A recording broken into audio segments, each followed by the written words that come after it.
Hola, ¿qué tal? Muy buenas noches. Gracias por estar en esta transmisión. Me da muchísimo gusto saludarles, estar con ustedes para platicar de los temas que hoy ya son motivo de diferentes clases de comentarios.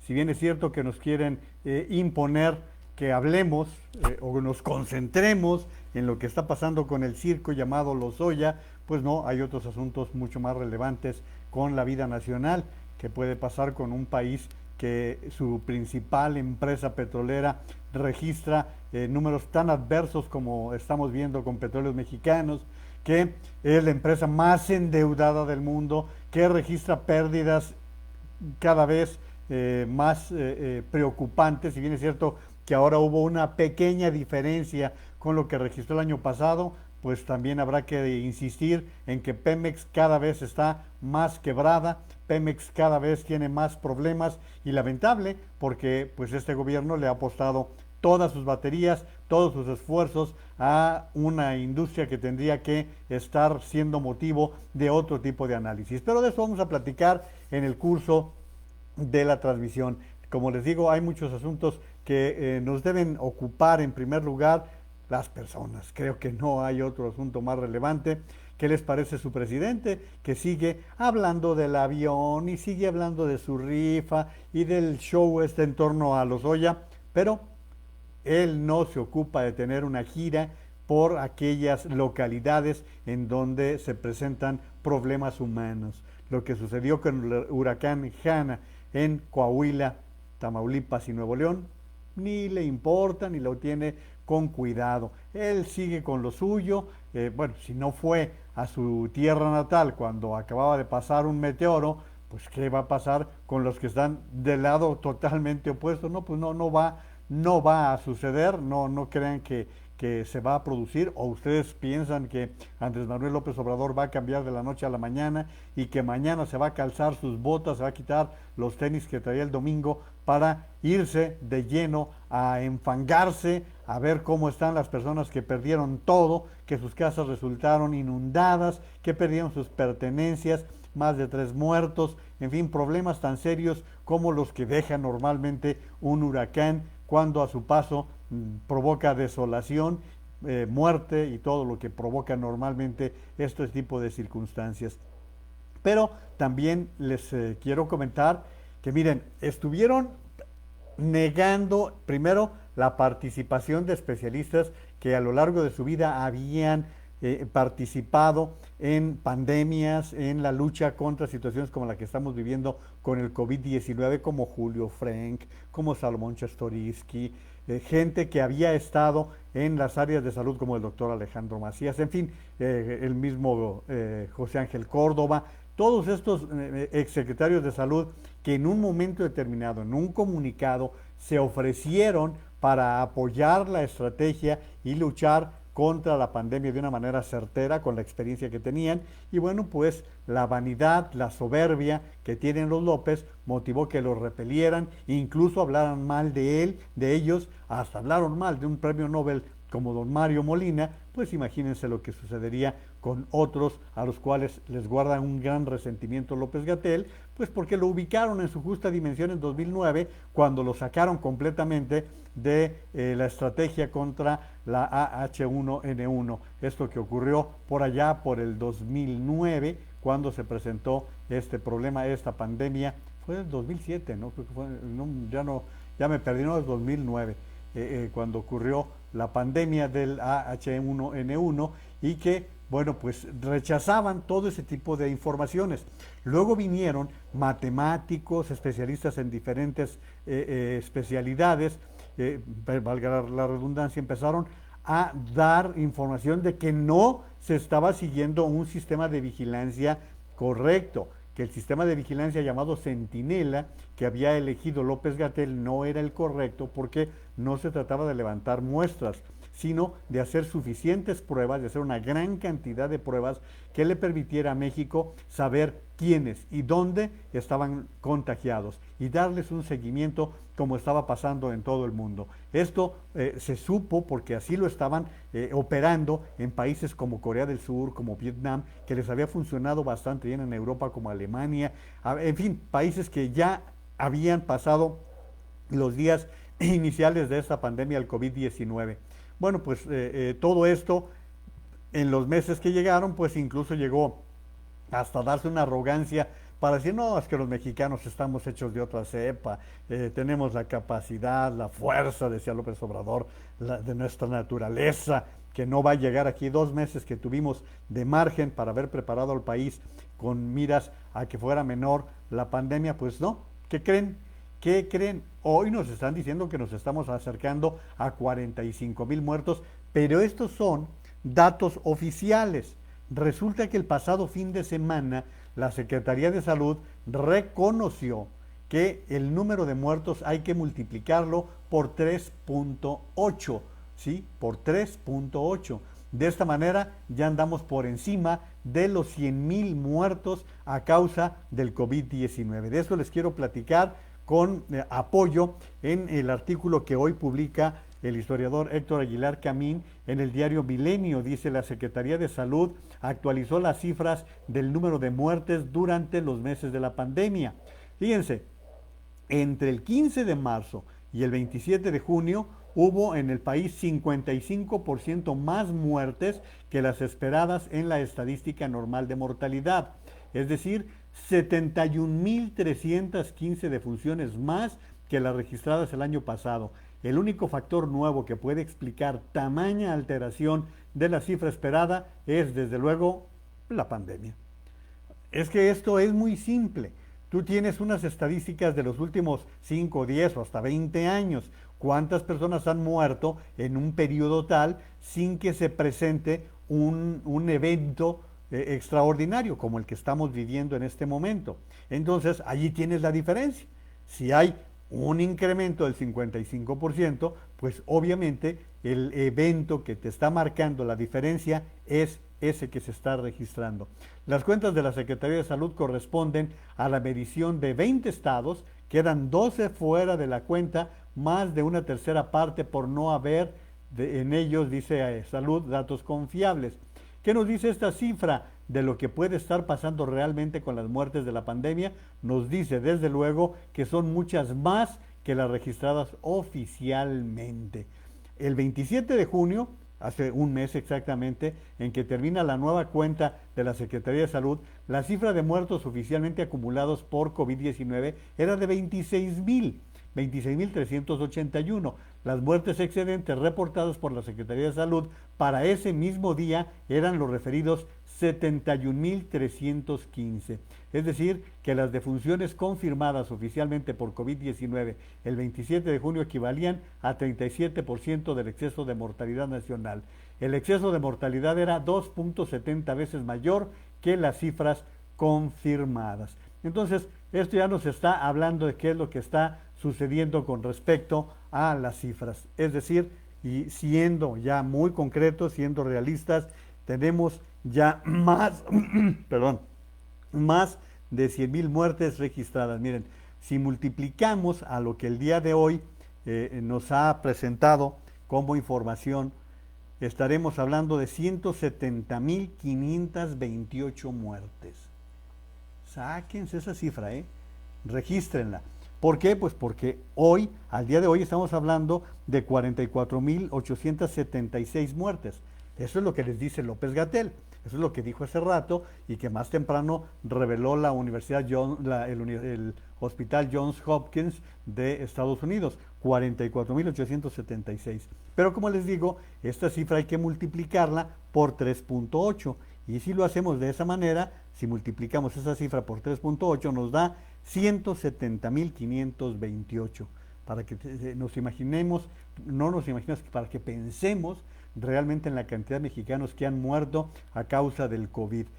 No es exageración decir que en ninguno de los conflictos del último siglo en México hubo tantos muertos, ni siquiera en el periodo de la Revolución. Y si a esto ustedes agregan que nada más en el gobierno de López Obrador ya andamos por los 60,000 muertos, saquen ustedes, 60,000 muertos, son 230,000 muertos a la causa, a la cuenta de López Obrador. Por eso me han escuchado decir en más de alguna ocasión que el presidente López Obrador tiene convertido al país en un verdadero cementerio, en un verdadero cementerio, les guste o no les guste, les duela o no nos duela.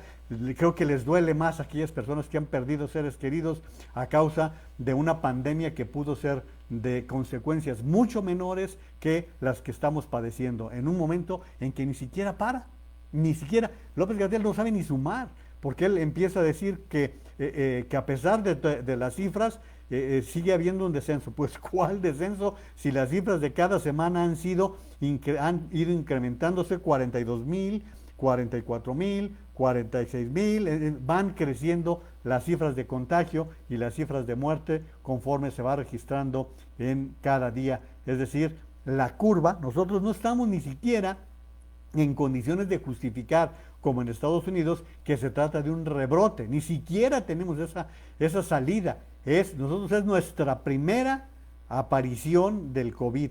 Es decir, no hubo ninguna caída que luego ya permitiera saber que vino una consecuencia secundaria y bueno, pues ahí tienen ustedes. Pero en fin, gracias por estarme acompañando en esta transmisión, me da mucho gusto contar con su presencia, con su compañía, les agradezco cada que comparten, cada que invitan a nuevas personas a participar en estas transmisiones, que creo que nos han ido saliendo bien entre ustedes y yo, pues ya tenemos 5 meses, ya nos tenemos bastante confianza, ya sabemos de qué se trata lo que estamos haciendo cada noche aquí a través de Facebook.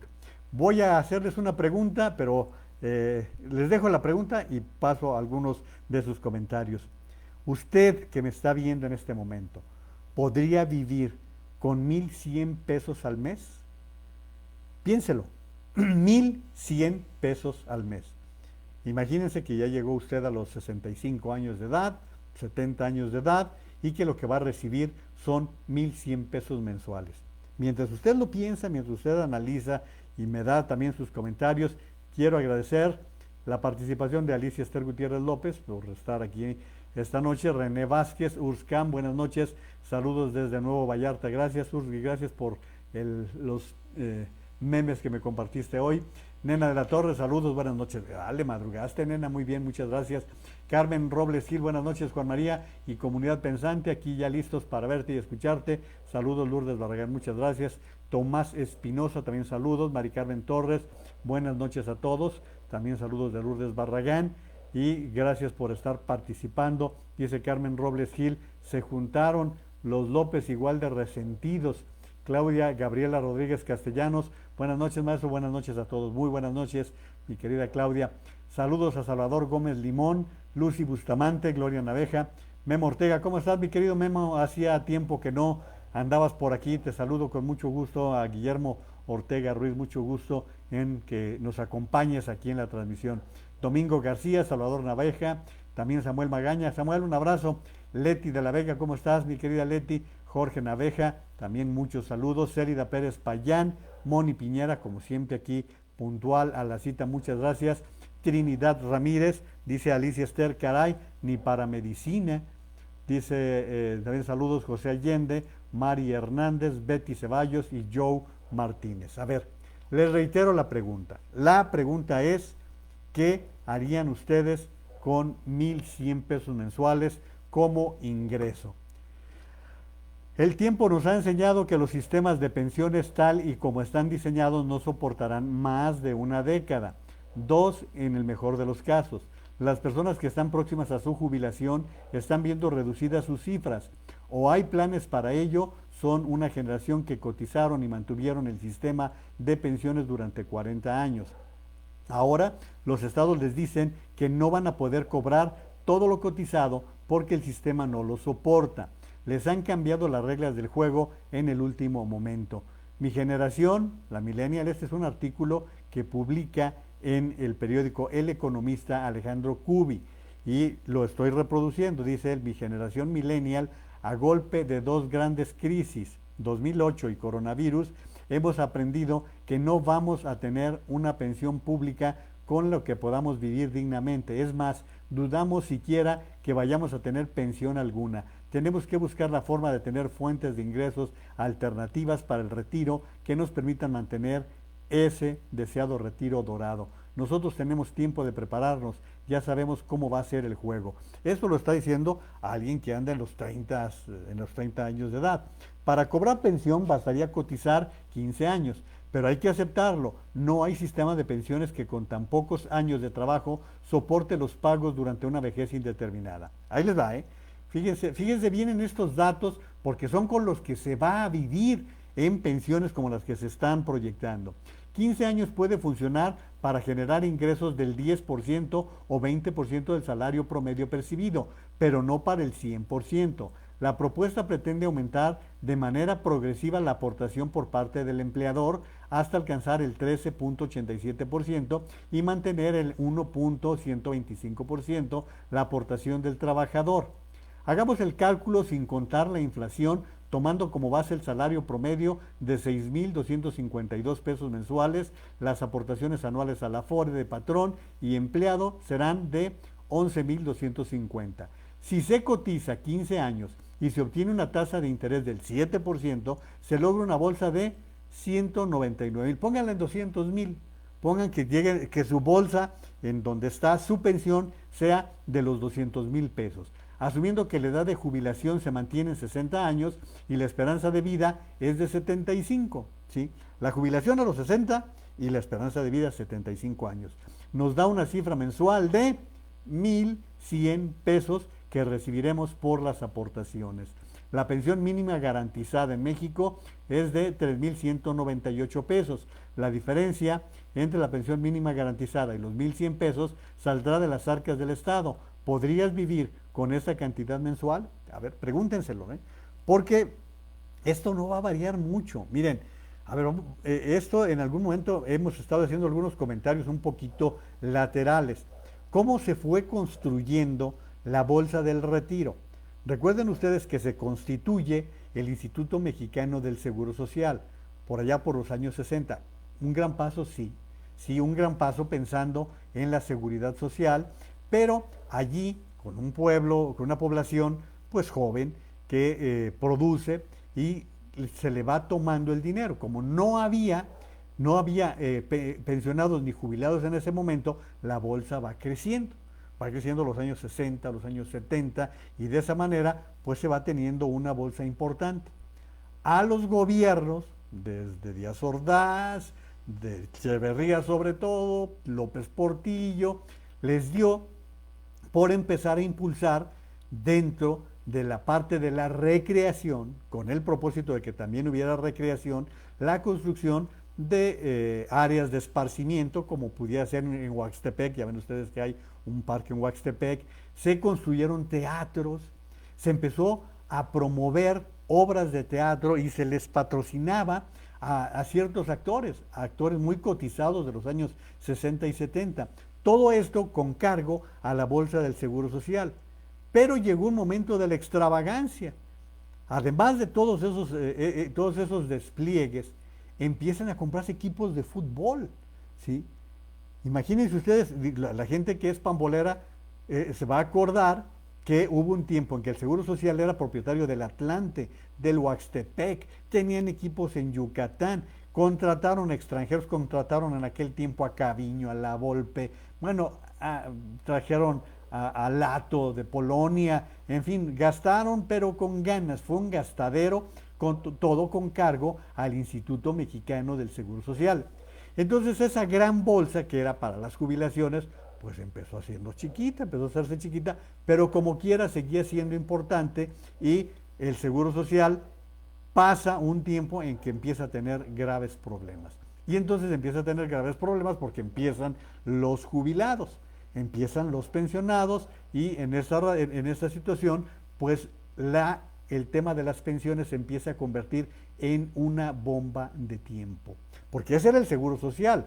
Agreguen ustedes que se fueron constituyendo sistemas de pensiones especializados por los gobiernos de los estados, sistemas de pensiones para las universidades públicas, sistemas de pensiones para algunos municipios, sistemas de pensiones para algunas empresas como Petróleos Mexicanos, como la Comisión Federal de Electricidad, y en todos esos sistemas obviamente va una carga de parte del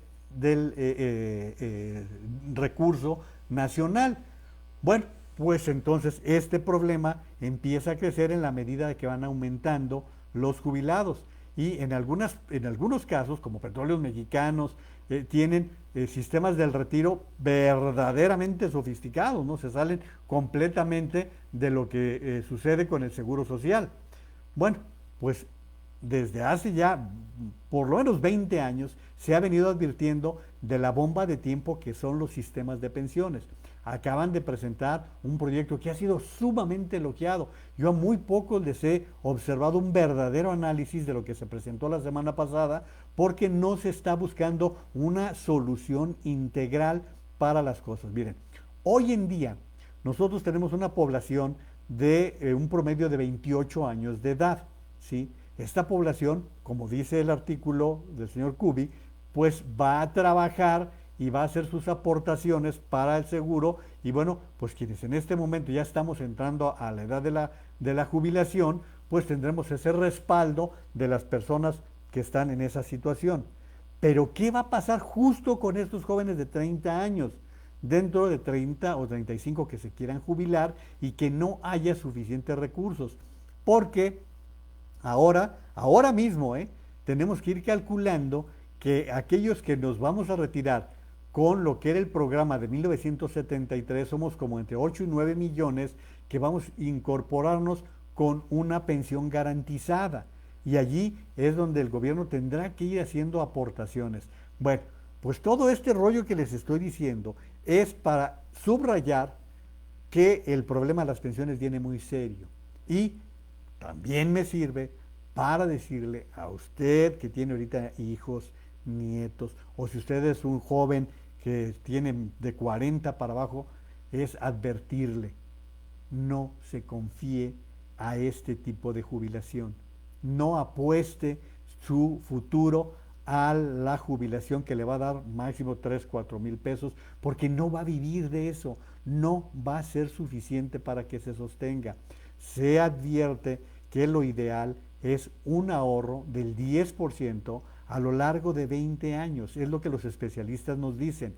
Joven, que ahorita estás en condiciones de poder hacer un ahorrito por fuera de todo lo que se está haciendo. No te metas que al ahorro voluntario, no. Hay instrumentos muy interesantes con los cuales se puede hacer algún tipo de inversión. Aquí en México se acostumbra mucho el ahorro comprando bienes raíces. Bueno, pues mientras no veamos que este gobierno no salga como Venezuela y empiece a confiscar casas, que ya ven cómo han estado amenazando con algunas iniciativas que ya les he platicado por aquí, mientras no se dé ese tipo de cosas, bueno, pues el tener que el terrenito, que la casita, y pensando en ir ahorrando, o en instrumentos que ahora existen 1000 instrumentos a los cuales se puede acudir. Esta es la mejor sugerencia que se les puede hacer. Comiencen desde ahorita, que son jóvenes, ahorrando un promedio del 10%. Si ahorran 10% de sus ingresos por 20 años, van a tener a la vista, ustedes vigilando, ustedes viendo su dinero, y lo van a estar viendo, y les va a permitir saber con cuánto van a contar para cuando quieran jubilarse. Esa es la sugerencia que a mí me parece que es interesante hacer. Miren, yo, como ya cuando llega uno a estas alturas de la vida, empieza a escuchar algunos comentarios como pudiera ser lo que se llama ahora como la cláusula 44, que invocan muchas personas, se llama la modalidad 44. Bueno, pues allí les va. Bueno, déjenme primero agradecer a varias personas que se están molestando en hacernos comentarios, y la verdad vale mucho la pena porque ustedes me enriquecen lo que yo estoy comentando y pues en algunas ocasiones me ubican. Saludos Ofelia Naveja, Tere Orozco también, Tere Ramírez Orozco, ¿qué tal? Carmen Robles Gil dice, no, ni pensarlo, es tiempo de ir a la farmacia como si fuera el súper y salen gastos que se tienen que hacer. Fíjese, Carmen, que yo es de las cosas que me planteo muchas veces. Cuando voy a la farmacia a comprar algún medicamento y veo los costos, me pregunto, bueno, ¿y qué hacen las personas que ganan el mínimo? Bueno, que ganan 2 o 3 salarios mínimos. ¿Cómo compran estos medicamentos? ¿Cómo le hacen cuando no tienen un sistema de seguridad, porque recuerden ustedes que en la economía nacional, en la economía de México, el 57% de nuestra economía es de informales, no están en el Seguro Social. Solamente el 53% de la fuerza laboral del país son formales, perdón por los adjetivos, pero así se clasifican, son formales que sí cotizan en el Seguro Social. Y bueno, ya saben que no siempre el Seguro Social tiene los medicamentos en tiempo y forma. Dice Terry Orozco, buenas noches, muy buenas noches. Lucy Bustamante, ese ingreso no alcanza, imposible, por supuesto que no, pues no alcanza absolutamente para nada. Saludos a Ramón González Peña, ¿cómo está Ramón? ¿Dónde anda Marcela? Que no la vemos por aquí. María Luisa Naveja también, gracias. A mi maestro Ignacio Bonilla, qué gusto es que esté por aquí el maestro Ignacio Bonilla, una gente que ha hecho un gran trabajo por la cultura, de nuestro país. Realmente el maestro Ignacio Bonilla se ha caracterizado por entrar a la parte de las artesanías, a la parte autóctona, tengo que utilizar este término porque es el que se me vino en un momento en la cabeza, pero él ha sido una gente bien impulsora de este tipo de culturas, de las culturas populares de México, y bueno, él fue mi maestro en la carrera y le guardo una gran estimación por lo que nos aportó en su cátedra, pero también por el trabajo que ha desarrollado en diferentes ámbitos en su pueblo, porque fue presidente municipal, creo que de Mezquitic, ¿verdad, maestro? No me acuerdo exactamente, me gana el alemán en estos casos, pero va un fuerte abrazo para el maestro Ignacio Bonilla Arroyo. Lourdes Barragán, son aberrantes las pensiones en CFE, hay pensiones de 474,000 pesos, es lo que les digo, que son diferentes sistemas. ¿Por qué? Porque los sindicatos en algún tiempo tenían todas las ventajas y pues se repartían con la cuchara grande. Muchos saludos, Carmen Morán, otra de las víctimas de mis clases, Marta Aceves López, también buenas noches, saludos a la familia, saludos a Pati Padilla Escobar, ¿qué tal Pati? Buenas noches. Juan Carlos Camacho, también Carmen Abeja, Tete Audrey. Saludos a mi amigo el periodista Pedro Mellado Rodríguez. ¿Cómo estás, Pedro? Un fuerte abrazo, muchísimos saludos. Espero que todo ande bastante bien. Yo aquí siempre les recuerdo que Pedro tiene su programa junto con Esperanza Romero Díaz en Radio Metrópoli en el 1150 de AM en Guadalajara y por internet en notisistema.com. Raúl Miranda, también muchos saludos. Gracias por acompañarnos, Raúl. Dice Lourdes Barragán, la modalidad 40 del IMSS, aportaciones voluntarias. También saludos de José Pedro de Anda, muchos saludos. Sí, de eso quiero hablar ahora, Lourdes, de la modalidad, que entiendo yo que es la modalidad 44. Bueno, pues fíjense, afiliarse al Seguro Social es ya ahora, bueno, siempre lo ha sido, poco atractivo para trabajadores independientes. Expertos señalan que para un profesionista que labora por su cuenta, puede resultar más redituable adquirir un seguro de retiro. Fíjense a qué grado, a qué extremo estamos llegando, aún estar con un seguro de retiro al ser deducible de impuestos.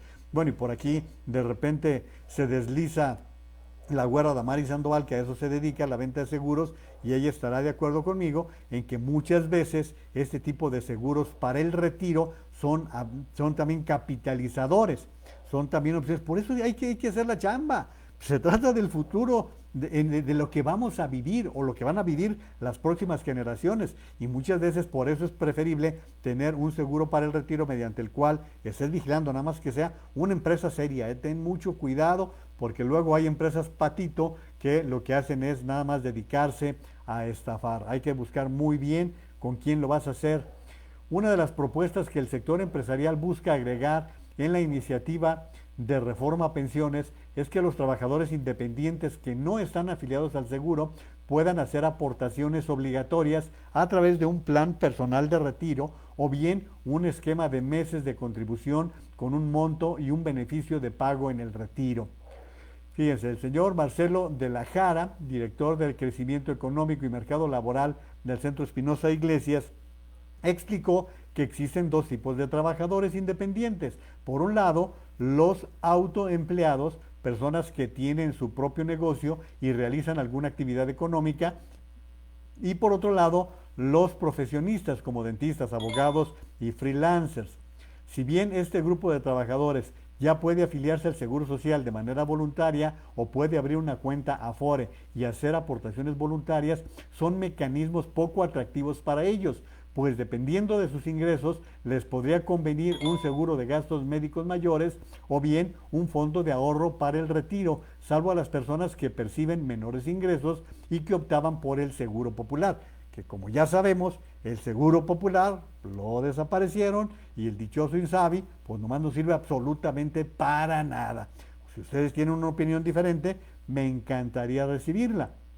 Bueno, pero justo de lo que les decía, esta cifra contrasta con el régimen de incorporación voluntaria del Seguro Social en la modalidad 44 de trabajadores independientes, donde al cierre de mayo, fíjense ustedes, a mayo se reportaron 23.178 trabajadores, son los que están en esta modalidad 44 y en la modalidad 35, que se refiere a la incorporación voluntaria de los patrones, personas físicas, se reportaron 6.011. En la modalidad 33, un seguro de salud para la familia de aquellas personas al no contar con un empleo formal, ya sea porque lo acaban de perder o porque trabajan por su cuenta, desean recibir atención médica pública, al cierre de mayo registraron 240.230 afiliados. O sea que entre estas tres modalidades no acumulamos ni 1 millón de trabajadores. Entonces estamos hablando realmente de cifras muy pequeñas. Y bueno, también la tarea hay que hacerla, porque habrá quien diga, oye, pues yo prefiero tener un seguro social que me garantice el seguro médico, la atención médica por toda la vida. Ah, bueno, pues entonces revísalo, ve cuál es el que te conviene, investiga. No hay cosa más importante que poder investigar, que saber qué es lo que puedes hacer y ver. Lo más importante aquí de todo es el ahorro, ¿eh? Lo más importante es el ahorro y eso lo subrayo sobre todo para la gente joven que está en condiciones de ir preparando su jubilación. Créanme, ya los que andamos a la altura de los 60, les podemos decir que los 20 años que separan a los 40 de los 60 se van así, se van rapidísimo. De los 30 a los 60 no sabe uno ni cómo sucedió. Bueno, sí lo sabe porque empiezan las reumas, empiezan los males, empiezan los yo nunca, y pues desde los 40 en adelante hay que empezar por usar anteojos, hay que empezar los hombres por acudir a revisarnos la próstata, las mujeres tienen que hacerse también sus revisiones personales, es decir, nos cambia la vida en un santiamén. Por eso, perdón que me he dedicado ya el 30% del tiempo de la transmisión en este tema, pero me importa mucho que penetre este mensaje frente a lo que estamos viviendo, frente a la llegada de una severa crisis económica que nos va a llegar, que nos va a afectar verdaderamente. Miren qué oportuno, me está saludando Diana Patricia Navarro, y es esposa de mi sobrino Panchito, y ellos también trabajan en los seguros, en la venta de seguros, y bueno, pues ellos están como muchos que se dedican a orientar en esta materia. Luis Palafox, es un gusto escucharlo, usted tiene gran experiencia y conocimiento. Gustavo Cerda, muchas gracias. Mi amigo Felipe Cobian, ¿cómo estás, Felipe? Felipe Cobian, como les he platicado aquí, dirige el portal Partidero, un buen portal de información, sobre todo dirigido por un gran periodista de la talla de don Felipe Cobian. Juan Carlos Camacho, hola Juan María, muy buenas noches. Habrá que analizar las afores con la cantidad de dinero que están retirando las personas de ese fondo de ahorro. Su ahorro a futuro está muy comprometido. Fíjense, esto que está diciendo Juan Carlos es bien importante.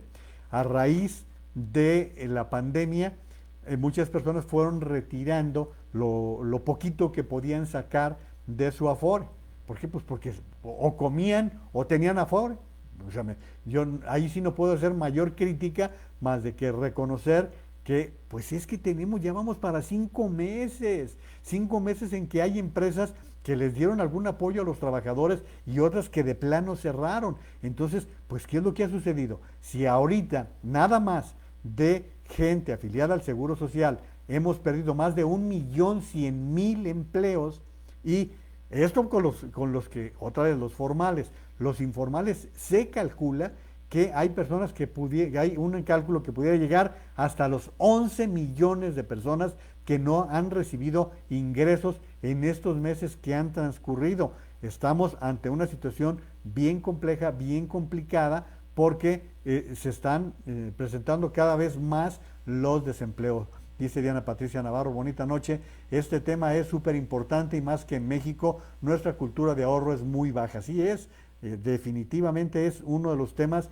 que más deberíamos estarnos preocupando. Recuerden que estamos en un momento en que vamos a nuestro aire, vamos a nuestra cuenta. Si no hacemos por nosotros mismos, no vamos a salir adelante. Yo en muchas ocasiones les he dicho, oigan, como vienen las cosas, es el tiempo de hermanarnos, ¿eh? Es el tiempo de apoyar al que vende la fruta en el carrito, es el tiempo de apoyar al que lava los coches, es el tiempo de apoyar a muchas personas que no les está quedando más remedio que buscar a ver a qué se dedican para poder llevar el sustento a la familia. Y esto va a ser creciente. No le hagan caso a López Obrador que a partir de la semana que entra empieza la recuperación. No, eso es mentira, eso es falso. Vean ustedes cómo se están cerrando empresas. Sean observadores y vean cuántos edificios de serrenta están apareciendo.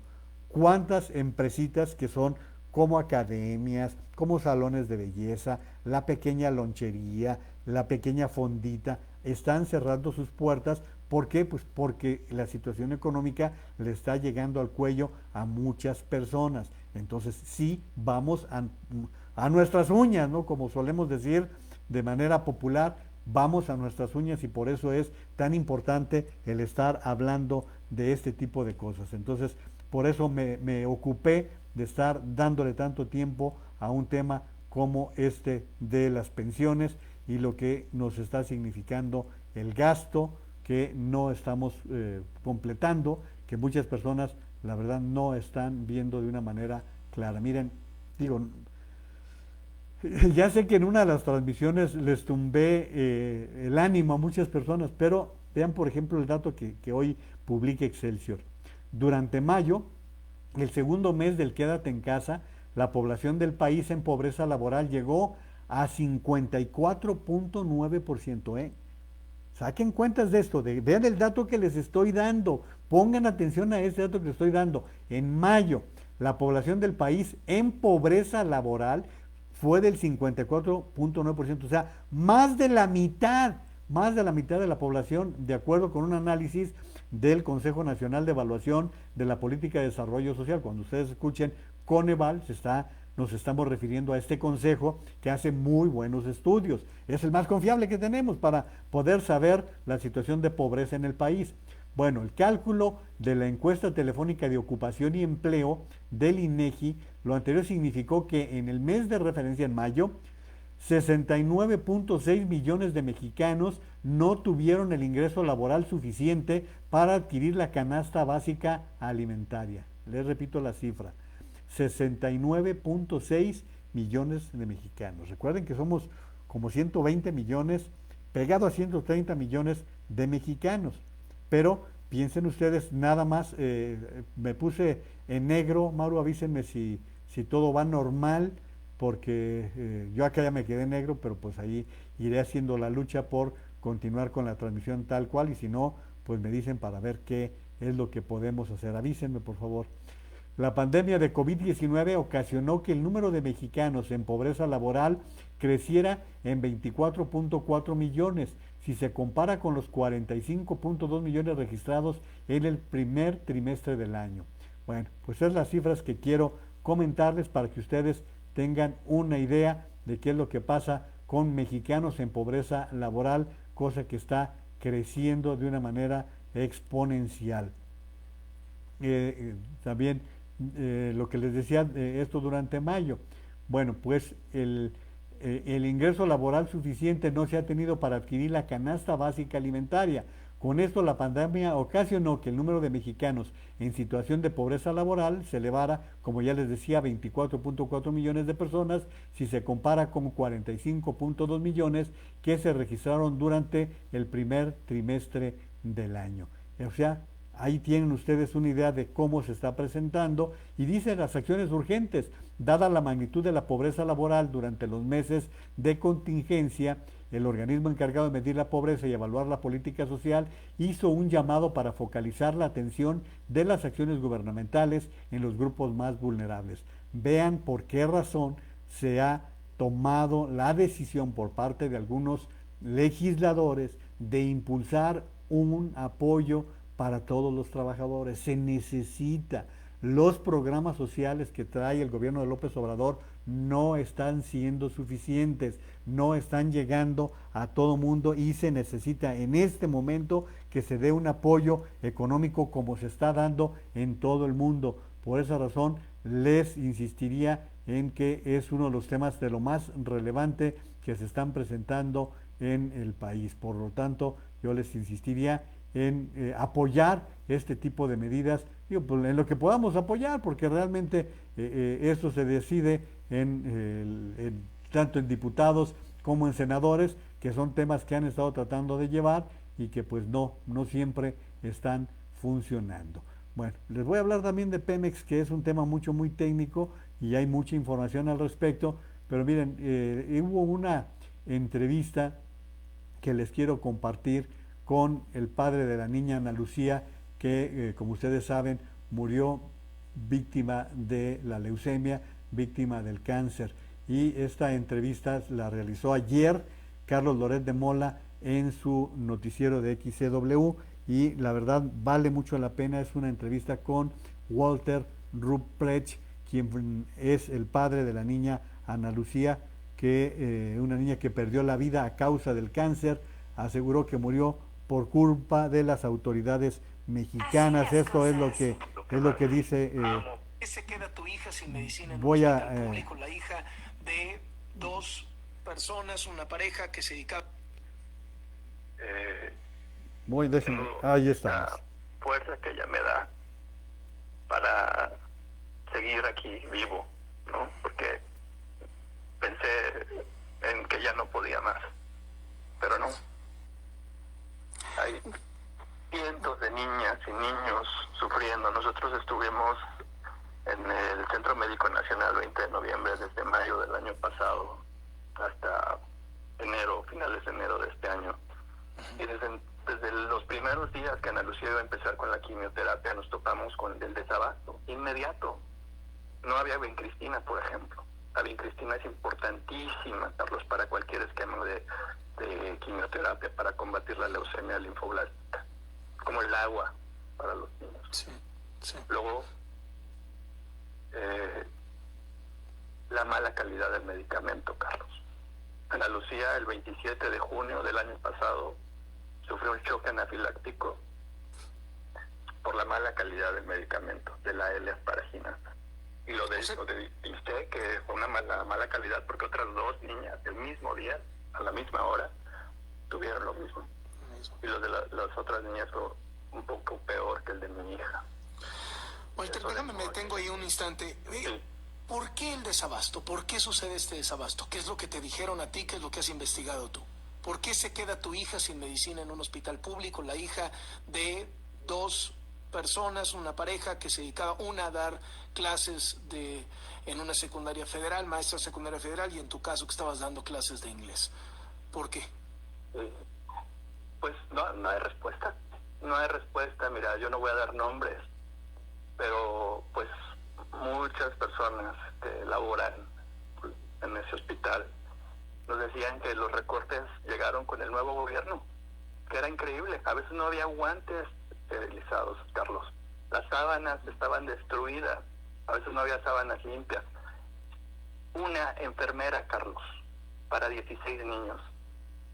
2 doctoras adscritas, con 4 doctoras residentes, para más de 1,000 niños que atiende ese hospital al mes.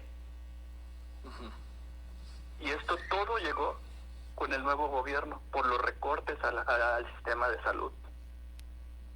Así de devastador. Walter, cuando finalmente les dan esta medicina, que es de mala calidad y que genera estos choques que nos describes, ¿De dónde la sacaron o por qué llegó? ¿Qué es lo que está pasando? O sea, ¿por qué llegamos a eso? Pues mira, obviamente la falta de control de COFEPRIS, ¿no? Yo entiendo que es imposible revisar cada uno de estas ámpulas, ¿no? No, pero si tú cancelaste los permisos para los medicamentos con cáncer, pues por lo menos revisa los que sí vas a autorizar, ¿no? No, desde luego, pero bueno, en fin, te dio ese incidente que derivó en que Ana Lucía se volviera alérgica a la L-asparaginasa, que también es importantísima. Nosotros, de nuestra bolsa, con ayuda de la familia y de amigos, conseguimos pues elevar, digamos, ¿no?, hacia la opción B, que para el sistema de salud en México no hay opción B. Si te vuelves alérgico a la asparaginasa, pues ni modo. Ahí tienen parte de esta entrevista que quise compartirles ustedes con el señor Walter Ruprecht, y que, como les he comentado en otras transmisiones, la muerte de la niña Ana Lucía, yo he querido señalarla como el reflejo de lo que ha sucedido en el país a causa de la falta de medicamentos, por el nulo abastecimiento que se ha producido en México, y que nos ha llevado a lo que se está viviendo. Lamentablemente, eso es lo que vivió la niña Ana Lucía, y que pues total, murió. La familia tomó la decisión, como el padre suizo, de llevársela a Suiza, y que con la Seguridad Social de Suiza apoyarse, pero pues lamentablemente no sobrevivió. Platicaba Walter que él a los 41 años decidió hacerse padre, y con su esposa lograron la bendición de que Ana Lucía naciera. Lamentablemente pues ya la han perdido. Fíjense, la periodista Lourdes Mendoza está revelando en Twitter que por órdenes del presidente del PRI, Dulce María Sauri y Rubén Moreira, votarán en un periodo extraordinario para que López Obrador compre medicinas en el extranjero y diputados de Morena puedan extinguir los fideicomisos. Acción Nacional, Movimiento Ciudadano y el PRD están en contra. Esta es la información que está revelando, y me parece muy oportuno decirlo ahora en que ya hemos venido subrayando que de hecho el presidente lo dijo en días pasados, que se van a comprar los medicamentos en el extranjero. Esa es una de las decisiones que está tomando el gobierno de la República. Las cifras del día de hoy ya más o menos se las había dado. Gracias, Jaime Matus, por pasármelo. Llegamos a 402,697 casos confirmados. El número de muertos oficial, acuérdense, el número de muertos oficial es de 44,876. Pero de ahora en adelante siempre les voy a recordar que la multipliquemos por 3.8. O sea, que han muerto más de 170,000 personas en México a causa del COVID-19. En las últimas 24 horas, las personas que se contagiaron, 7,208.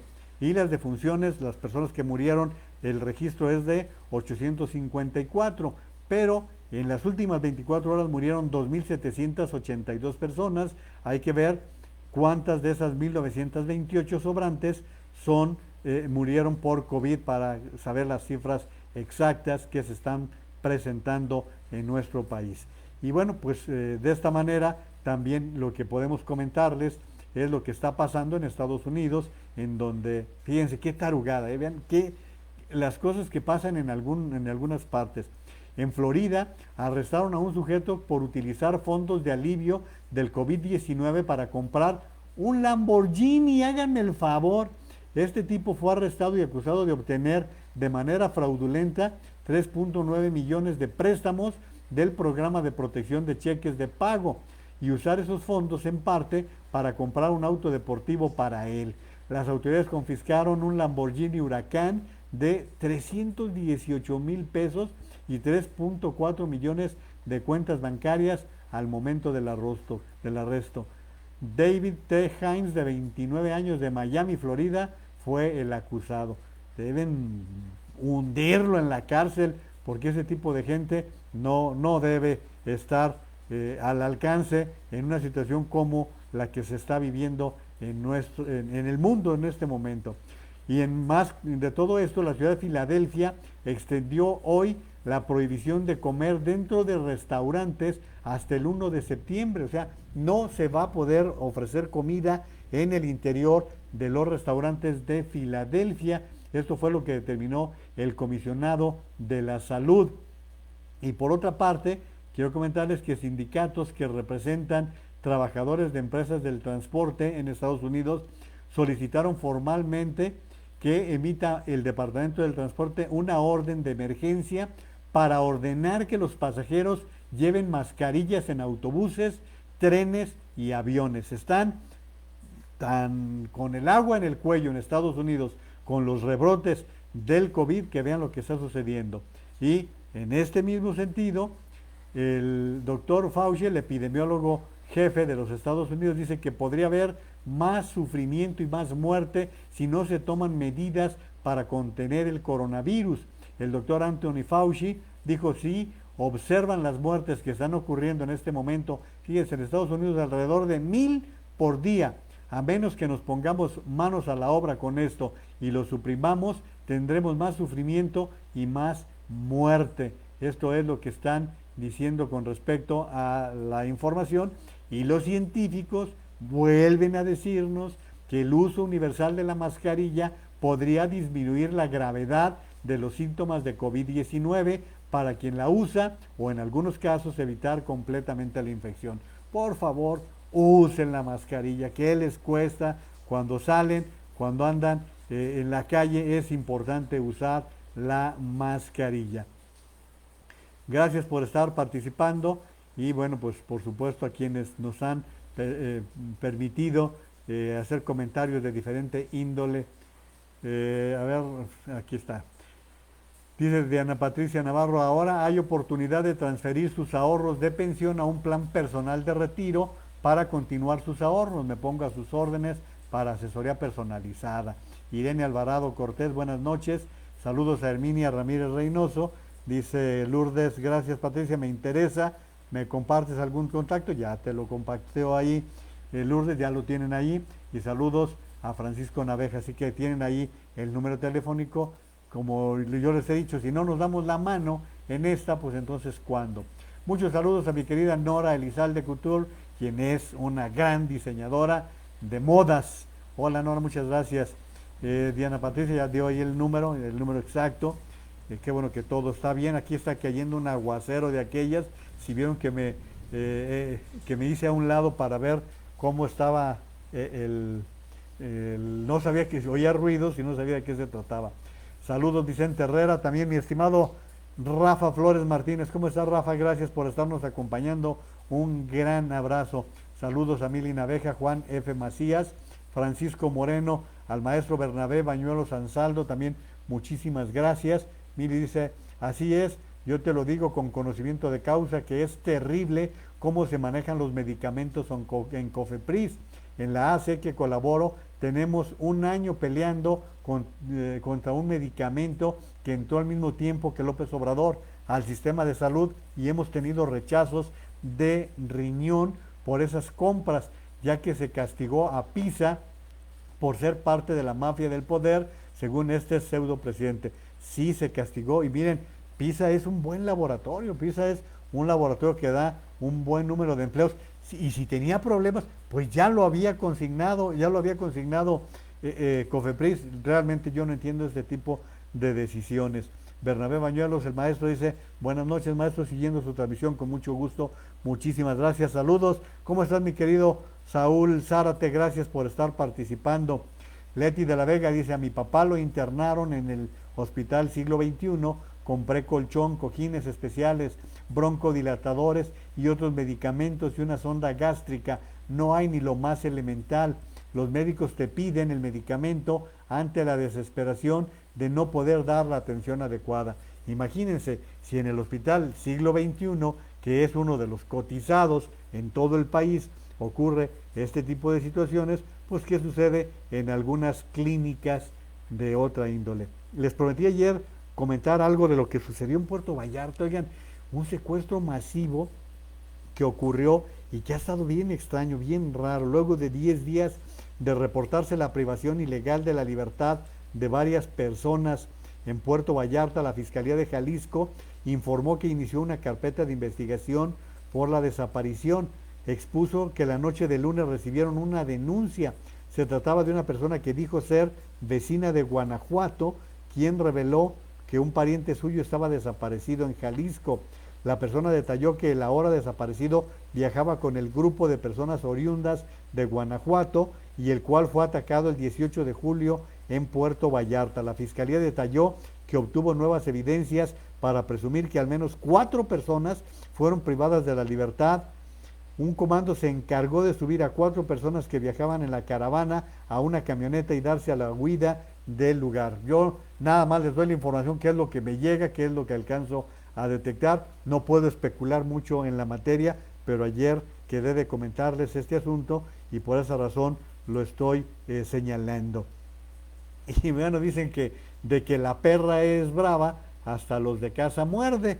Bueno, pues como ustedes saben, el hermano de la secretaria de la Función Pública, quien es el superdelegado del gobierno de la República en el estado de Guerrero, es acusado de no haber incluido una casa en Acapulco en su informe patrimonial. Bueno, pues el diputado federal de Morena, Rubén Cayetano García, pidió a la Secretaría de la Función Pública que se excuse la secretaria de investigar una denuncia contra su hermano, el superdelegado Pablo Amílcar Sandoval, por presunto uso de programas sociales con fines electorales. El legislador morenista se quejó de que desde hace 5 meses presentó una primera denuncia ante la Secretaría de la Función Pública sin que hasta el momento le notifiquen la admisión de su escrito. ¿Por qué les estoy comentando esto? Porque resulta que hoy el presidente de la República pidió que pongamos mucha atención en lo que está pasando con el juicio a Emilio Lozoya. Hago un paréntesis, como ustedes saben, hoy ya fue finalmente Emilio Lozoya, el exdirector de Pemex, presentado ante un juez.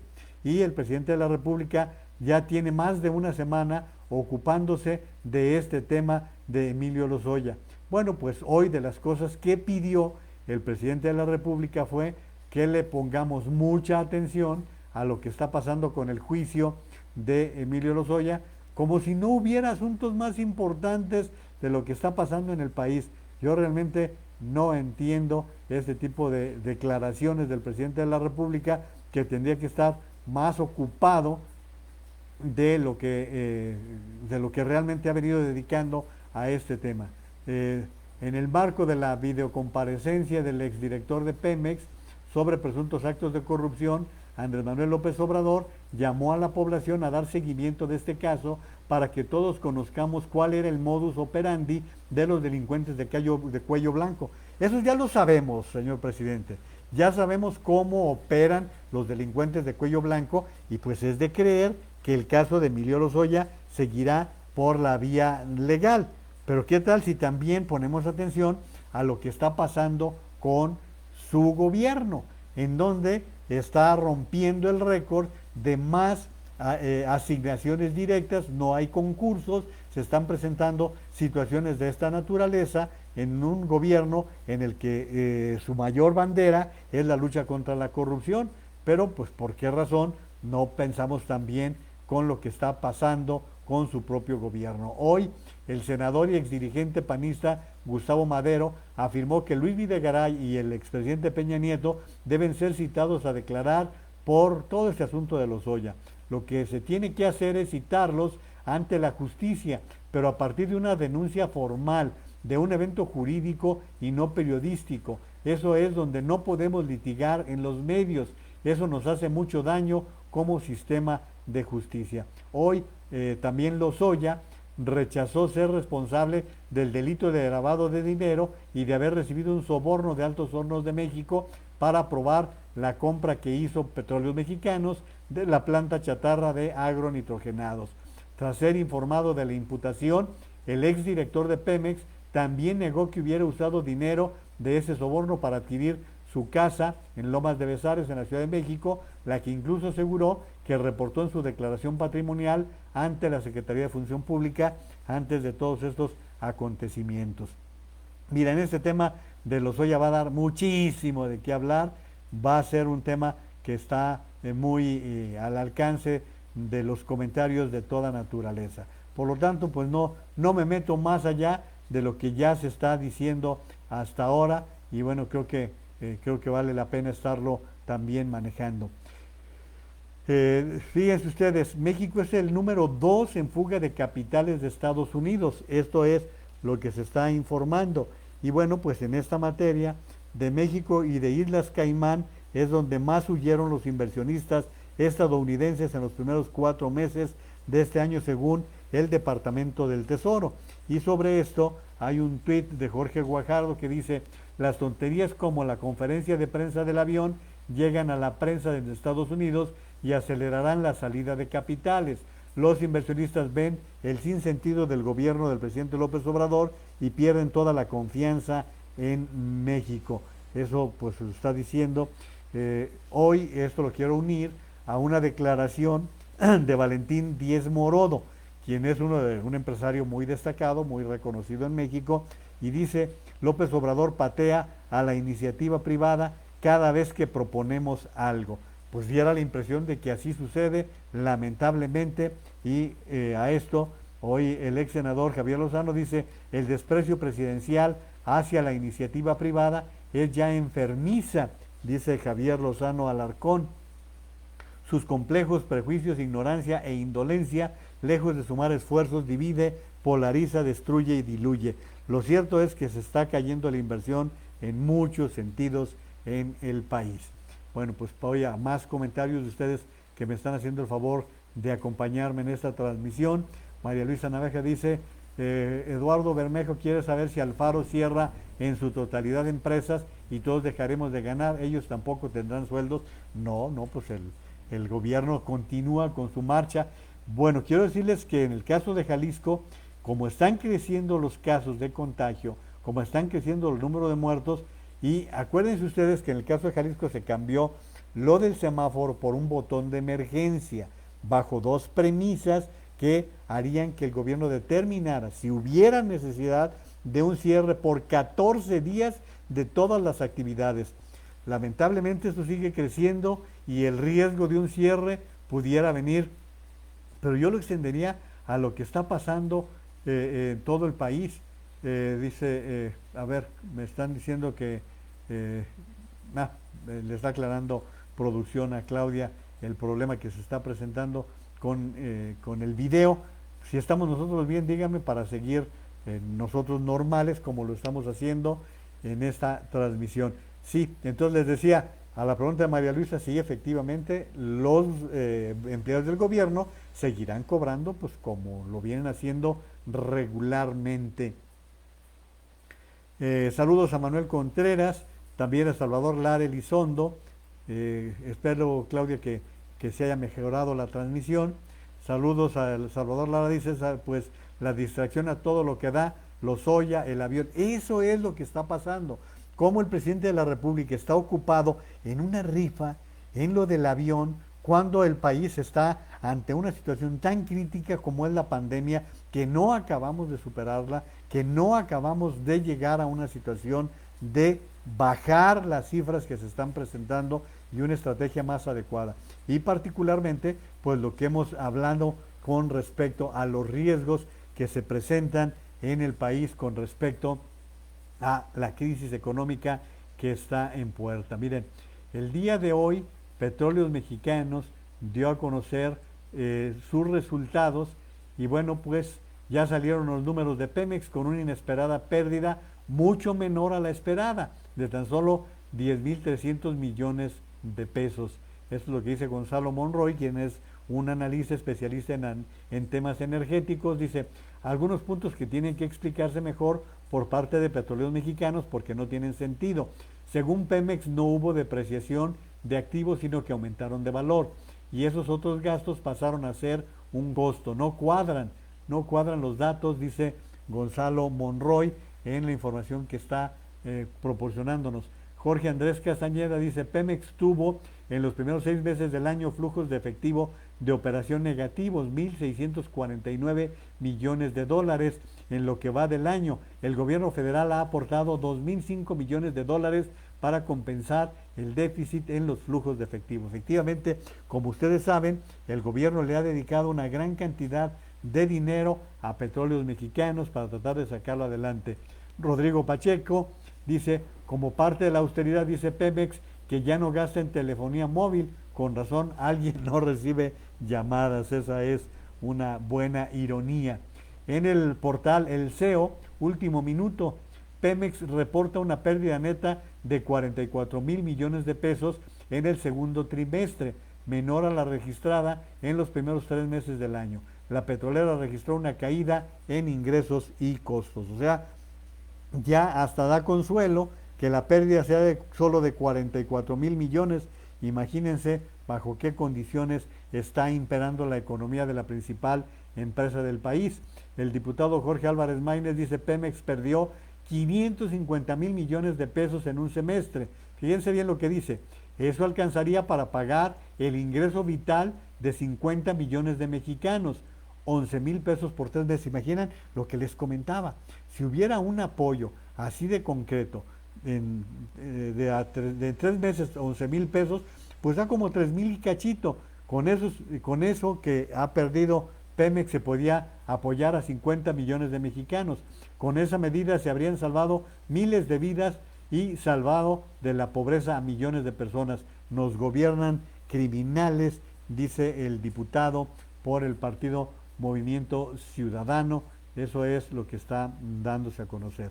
Por cierto, hoy el presidente de la República en su rueda de prensa dijo que hay un ofrecimiento del nuevo dueño de la planta chatarra, así la calificó él, de devolver 200 millones de dólares por el sobreprecio que se adquirió durante la gestión de Emilio Lozoya.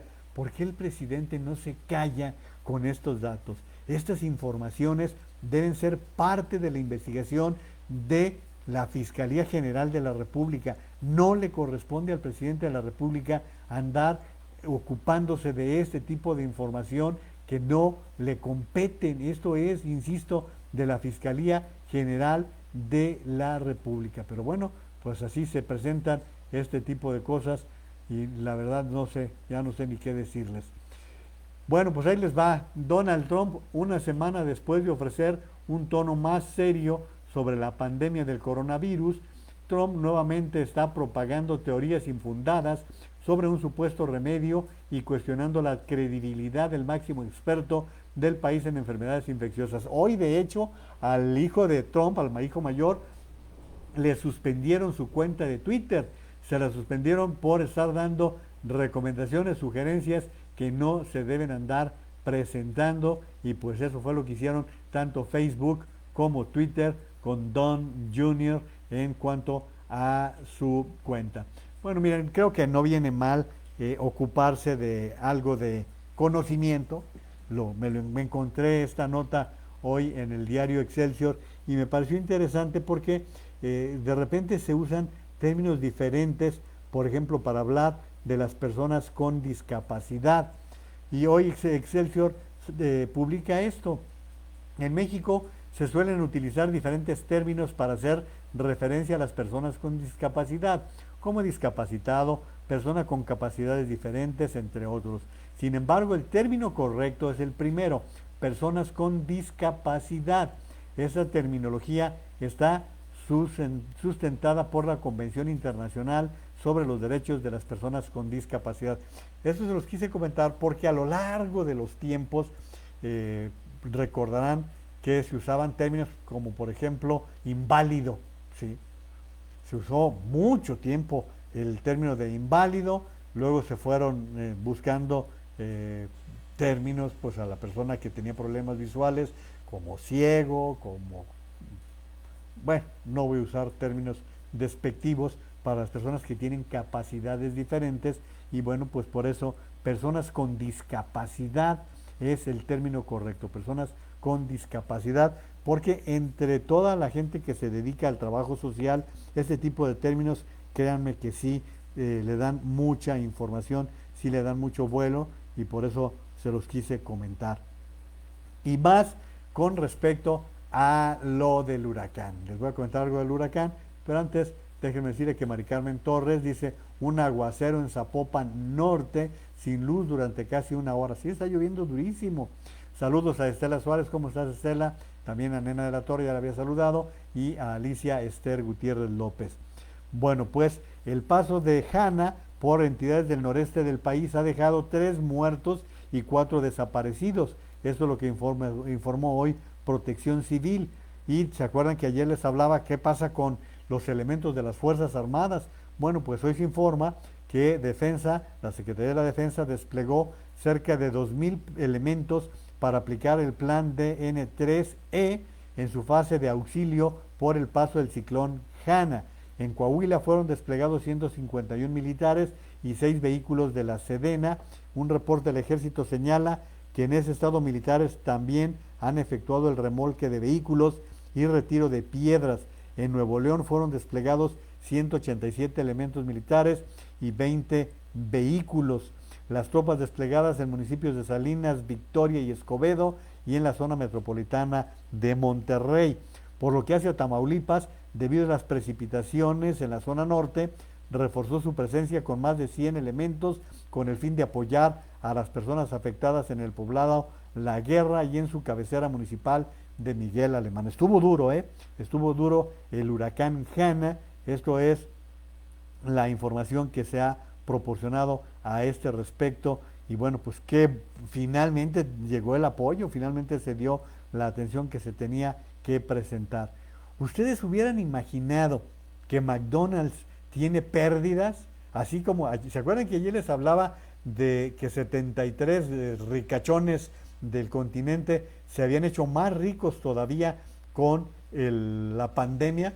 Bueno, pues ahora está dándose la información, resulta que McDonald's cayeron sus ingresos, que cayeron sus ganancias. Esto es lo que está revelando esta, que es una de las cadenas de comida rápida más famosas del mundo, y dice que sus ingresos cayeron en un 68% aproximadamente, 68% a causa del COVID. Y yo no lo hubiera creído si no fuese porque se lo estoy presentando en este momento, ya que resulta que, pues como ustedes saben, la comida se ha convertido en uno de los elementos de mayores ingresos.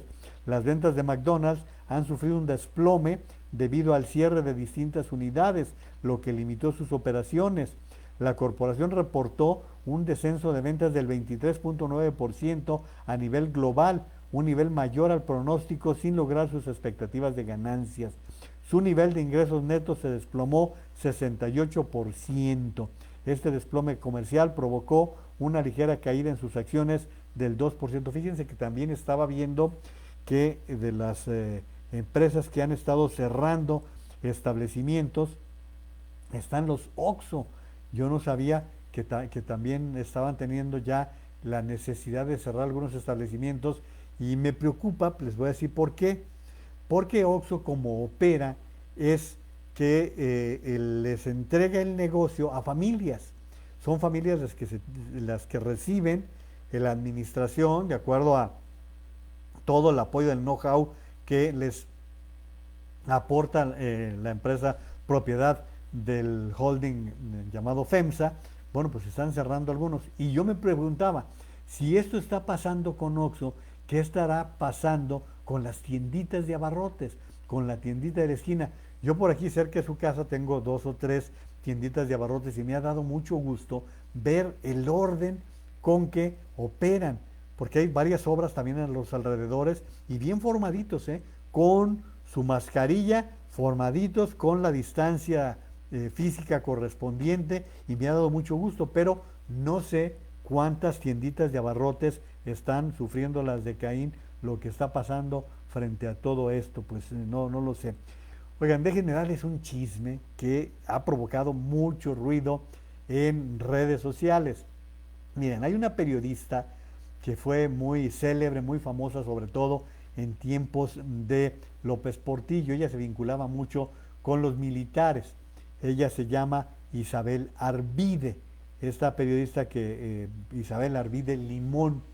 Yo recuerdo que hace 2 o 3 meses le hizo un comentario al presidente en una rueda de prensa de esas de las mañaneras y decía que por qué razón se le daba publicidad a aquellos medios de comunicación que criticaban al gobierno en turno y por qué no apoyaban a medios como los de ella. Ella tiene realmente medios en redes sociales. Hace muchos años fue una periodista conocida que trabajaba, no recuerdo si para Excelsior o para El Universal, pero bueno, total, el presidente de la República le habló con gran deferencia y pues, ¿qué creen?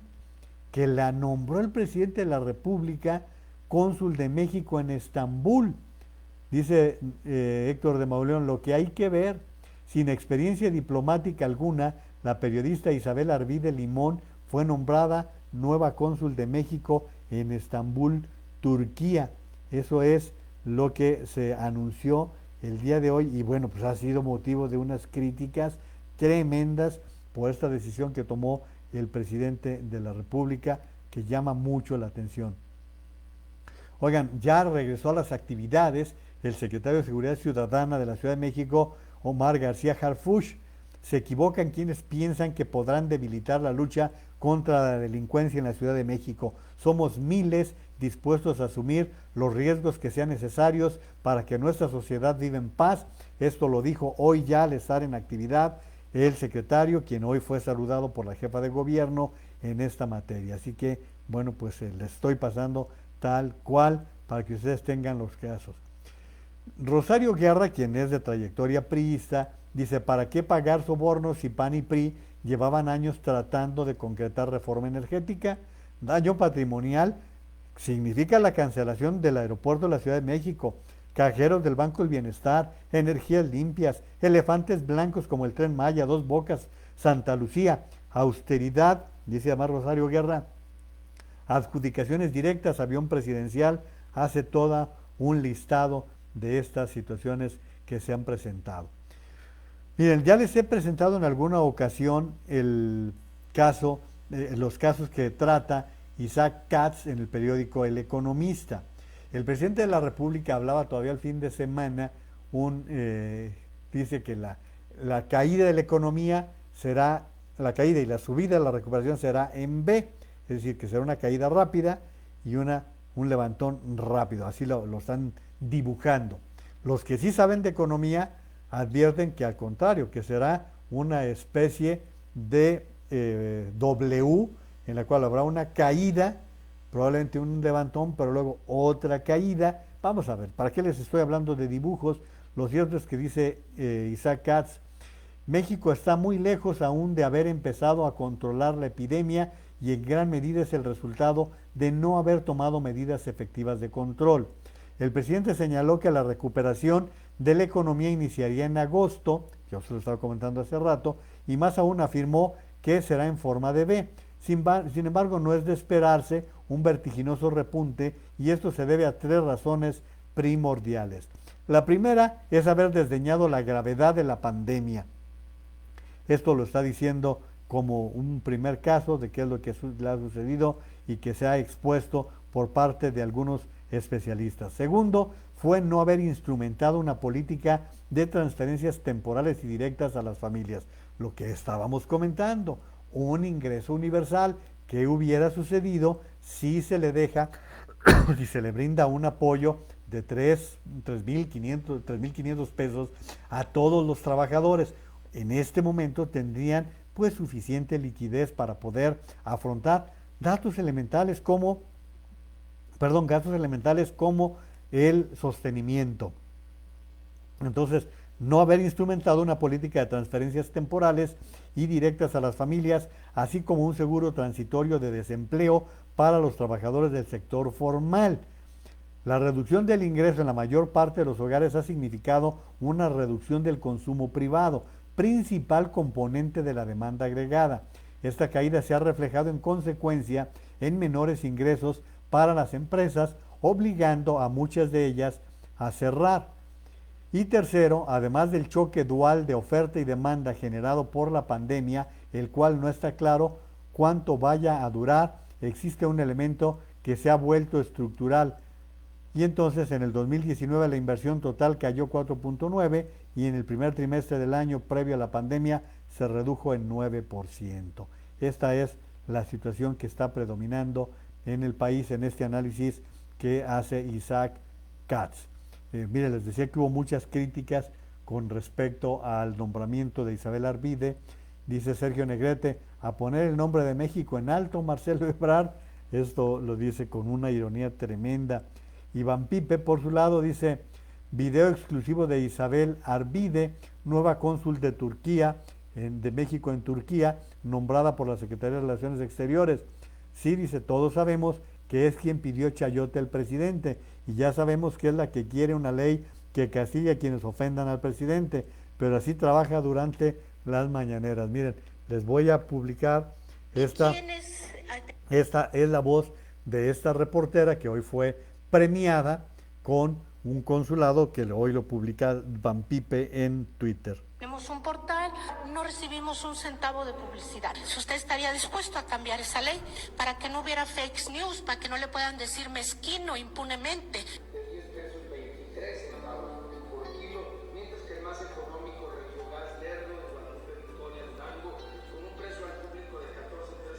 Bueno, ahí luego la saca durmiéndose Van Pipe después de que pide el dinero, después de que pide el apoyo, y bueno, pues ya ustedes escuchan lo que se ha venido presentando con respecto a esta señora que le pidió dinero al presidente de la República de manera pública y sin el menor rubor, sin preocuparse en lo más mínimo porque estaba en cadena nacional. Bien, yo sé que este tema es delicado, que a muchas personas les inquieta, pero lo voy a abordar porque hay un anuncio importante que es el uso medicinal de la marihuana. Pero antes, gracias a Marilyn del Muro por estar participando en esta transmisión. Lourdes Barragán dice, y AMLO sin solidaridad hacia esos estados en desastre, no es capaz de hacer un recorrido por esos lugares. No se le da ese tipo de cosas, Lourdes. Saludos por su cumpleaños a Alberto Segura Jerónimo. Jerónimo, un abrazo, que sea un buen cumpleaños ya lo que resta del día. Muchos saludos a mi estimado Anselmo Romero Mora. Gracias por estar participando también en la transmisión. Les decía que la Secretaría de Salud publicó con más de 2 años y medio de retraso el proyecto de reglamento para la producción, investigación y uso medicinal de la marihuana y sus derivados. El proyecto, que fue enviado a la CONAMER, busca aterrizar reformas a la Ley General de Salud que permiten el uso medicinal de la marihuana. Esa reforma fue publicada en 2017 y el Congreso dio 180 días al Ejecutivo para generar la reglamentación necesaria, lo que hasta la fecha no ha sucedido. Pero bueno, pues estoy dándoles la información de que ya publicó el reglamento para la producción, investigación y uso medicinal de la cannabis. El jefe Diego también en Twitter, el avión presidencial es tan grande, que las personas se ven pequeñas. Las pérdidas de Pemex son tan grandes, que el avión se ve pequeño. Mi México es tan grande, que sobrevivirá a un presidente tan pequeño. Ya sabrán ustedes cómo le tupieron de duro, cómo le pegaron fuerte en las diferentes redes sociales, le pegaron, pero con muchísimas ganas.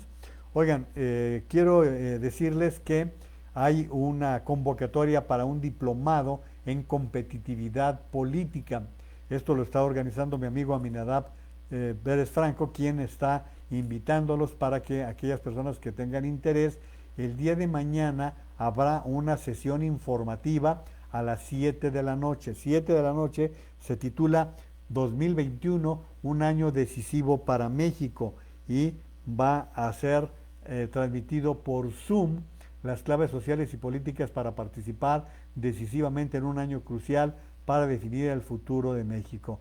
Para aquellas personas que tengan interés en conocer la información, les voy a compartir en mis redes sociales la información, pero por lo pronto esto es por Zoom, se va a transmitir por Zoom mañana a las 7 de la noche. Ojalá que aquellas personas que estén interesadas en un diplomado de competitividad política, pues estén al pendiente y reciban la información correspondiente. Creo que es interesante y bueno, pues se lo estoy compartiendo. Oigan, el que estuvo hoy bastante duro, como suele ser en el Financiero, es Pablo Iriart, que hace primero una serie de alegorías con respecto a lo del avión y cómo el presidente se negaba a abordar los temas más relevantes y seguía hablando del avión y del avión y del avión, pero bueno, en la parte que quiero compartirles de este artículo de Pablo Iriart hoy en el diario El Financiero, dice lo siguiente: abreviemos, presidente, aquí el único puro es usted. Usted que hizo campaña durante años y años por todos los estados y municipios del país, en avión, camionetas, mítines, colaboradores. Parodias aparte, el único pacto que va quedando cada día más claro es el que hay entre AMLO y Lozoya. Se necesitan mutuamente. El exfuncionario requiere desesperadamente el favor presidencial para que no le armen un proceso muy duro a él y a su familia que tienen de rehén. Y López Obrador está urgido de distraer la atención del desastre nacional en que nos encontramos por sus malas decisiones y que en su orden de prioridades le puede costar a su partido perder la mayoría en las próximas elecciones. La caída de la economía se espera en 20% para el segundo trimestre y 10% para este año, cuando pudo ser menor si hubiésemos contado con alguna estrategia. No hay nada. 500,000 de empresas han sido destruidas por la crisis sin que el gobierno atine a hacer algo. No son todas, faltan más en los meses que vienen. 12 millones de mexicanos dejaron de tener ingresos por la pandemia y el desinterés gubernamental por atenuar el golpe. Nunca México había experimentado una recesión tan fuerte como la que empezamos a padecer y jamás habíamos tenido un gobierno tan indolente ante una crisis. El impacto en desempleo, en seguridad y en violencia será brutal porque no hay estrategia económica, es parte de lo que escribe Pablo Iriart hoy en el periódico El Financiero y les quise compartir parte de su artículo. Quienes gusten leer un poquito más de lo que ha publicado hoy en el diario El Financiero lo pueden checar en el portal de este periódico en internet. Y bueno, pues ha llegado ya el momento de darles las gracias por haberme hecho el favor de acompañarme en la transmisión del día de hoy. Recuerden que, como les estábamos comentando, un tormentón, los tormentones están por todos lados. Hay que evitar los encharcamientos y por lo tanto los mosquitos que son los que generan el dengue. Hay que evitar encharcamientos, cacharros, todo esto porque está bastante activo el dengue en diferentes lugares de la República Mexicana. Por lo tanto, les recomiendo que limpien muy bien las áreas en donde suele anegarse, en donde suelen formarse encharcamientos, tengan todos los cuidados en esta materia. Y como ya han venido señalando los organismos que sí tienen seriedad con las recomendaciones para el combate al coronavirus, recuerden la importancia de usar la mascarilla cuando van a lugares cerrados, a lugares públicos en donde puede generarse una contaminación. Hay que usar la mascarilla permanentemente cuando estamos en condiciones de contaminar a los demás o contaminarnos nosotros mismos. Por eso es importante cubrir bien nariz y boca, usar la mascarilla, lavarse las manos con agua y jabón constantemente es de las otras recomendaciones, de las otras sugerencias. También recuerden la importancia de la distancia física, la distancia social es de las cosas que nos están recomendando y que, bueno, pues son de las que hacen evitar el contagio. Los síntomas que también les recuerdo son dolores de cabeza intensos, que son diarreas, pérdida del olfato o del gusto, problemas con la respiración. Cuando se presenten situaciones de este tipo, consulten por favor a su médico, hablen con el médico para que les dé indicaciones de qué es lo que hay que hacer. Y reiterarles la importancia de la vacunación contra la polio y contra el sarampión para los niños. Esto es de las cosas fundamentales que venimos sugiriéndoles. Saludos a Carlos Monjardín y a todos ustedes que nos han hecho el favor de acompañarnos en esta transmisión. Si lo hicieron en vivo o si lo hacen después en la grabación, igual muchísimas gracias por hacer posible este esfuerzo que estamos haciendo juntos, tratando de hacer sociedad, tratando de generar información, oportunidad, en fin, muchísimas gracias y como siempre les digo, bueno, saludos también antes de irme a Alejandro Ulloa, un fuerte abrazo, saludos Alejandra, como siempre les digo, cuídense mucho, por favor.